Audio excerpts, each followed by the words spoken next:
Hi friends, உருளைக்கிழங்கு பொரியல் எப்படி செய்யறதுன்னு தான் இந்த வீடியோவில் நான் காட்ட போகிறேன். ரொம்பவே டேஸ்டான ஒரு பொரியல், அதே சமயம் சிம்பிளான ஒரு மெத்தட். அதுக்கு முன்னாடி சின்னதாக ஒரு இன்ஃபர்மேஷன் உருளைக்கிழங்கை பற்றி. உருளைக்கிழங்கோட நேட்டிவ்னு பார்த்தீங்கன்னா சவுத் அமெரிக்கா. சவுத் அமெரிக்காலேருந்து யூரோப்புக்கு அறிமுகமாச்சு. அதுக்கப்புறம் 17th செஞ்சுரியில் இந்தியாவுக்கு அறிமுகமாச்சு. இதில் நிறைய வெரைட்டி இருக்குது. மோஸ்ட்லி இந்தியாவில் யூஸ் பண்ணுறது பார்த்தீங்கன்னா குர்ஃபி ஜோத்தின்ற வெரைட்டி தான் ஜாஸ்தி யூஸ் பண்ணுறாங்க. இப்போது இந்த உருளைக்கிழங்கை வச்சு எப்படி பொரியல் பண்ணலான்னு பார்ப்போம். முதல்ல இதை நல்லா வேக வச்சு எடுத்துக்கலாம். இது வேக வைக்கிறதுக்கு எல்லா காயும் சேம் சைஸில் பார்த்துக்கோங்க, அப்போ தான் சமமாக வேகும். இதை ஒரு 4 விசில் விட்டு நான் இப்போ வேக வச்சு எடுத்துக்கிறேன்.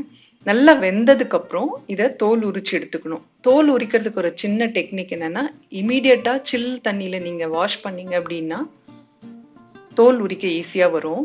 இப்போ எல்லாமே உரிச்சு எடுத்துக்கிட்டேன். அதுக்கப்புறம் இதை சின்ன சின்ன பீசஸா கட் பண்ணி எடுத்துக்கலாம். கட் பண்ணி எடுத்ததுக்கு அப்புறம் இதை மசாலா போட்டு ஊற வைக்கணும். அதுக்கு முதல்ல 2 டேபிள் ஸ்பூன் அளவுக்கு எண்ணெய் விட்டு நல்லா குலுக்கி விட்டுறணும். அப்போதான் எல்லா இடத்துலையும் அந்த எண்ணெய் பரவும். எண்ணெய் பரவுச்சுன்னா மசாலா எல்லாத்துலேயுமே ஈவனாக ஒட்டும். இதுக்கப்புறம் 1.5 டேபிள் ஸ்பூன் அளவுக்கு நார்மல் சாம்பார் மிளகாய் தூள் 1.5 டேபிள் ஸ்பூன் போட்டுட்டு, அதுக்கப்புறம் 1 டீஸ்பூன் மஞ்சள் தூள் போட்டு நல்லா இந்த மாதிரி குலுக்கி வச்சிடலாம். இந்த மாதிரி குலுக்கும் போது எல்லா இடத்துலையுமே சமமாக அந்த மசாலா பட்டுரும். இந்த மாதிரி கலக்குனதுக்கு அப்புறம் நம்ம ஒரு தட்டு போட்டு ஒரு 15 மினிட்ஸ்க்கு ஊற வச்சிடலாம். அப்பதான் இந்த பொரியல் நல்லா டேஸ்டா வரும்.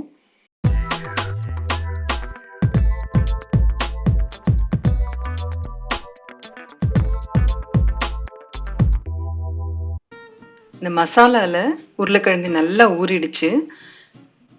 இதுக்கு அடுத்து இதை நம்ம தாளிக்கணும்.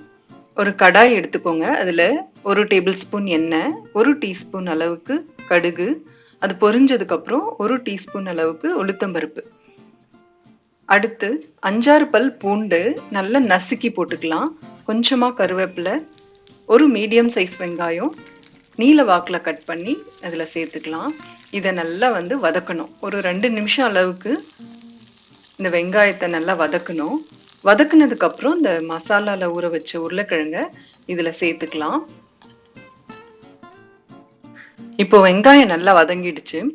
இந்த ஸ்டேஜ்ல நம்ம அந்த ஊற வச்ச உருளைக்கிழங்க இதுல போட்டு கலரணும்.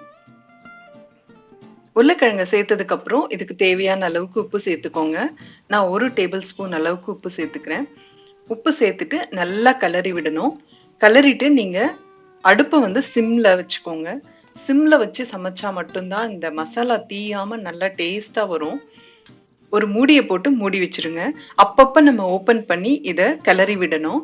அப்பதான் எல்லா இடமும் ஈவனா குக் ஆகும். இந்த மாதிரி கிளறி விட்டுட்டு திருப்பியும் நம்ம ஒரு மூடி போட்டு மூடி வச்சிடலாம்.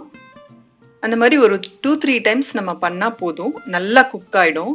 இது கம்ப்ளீட்டா குக் ஆகிறதுக்கு ஒரு 15 மினிட்ஸ் தேவைப்படும். இப்போ ஆல்மோஸ்ட் ரெடி ஆயிடுச்சு. நீங்க பொரியல் பார்த்தீங்கன்னா எந்த மசாலாவும் தீயாம ஈவனா குக் ஆயிருக்கும்.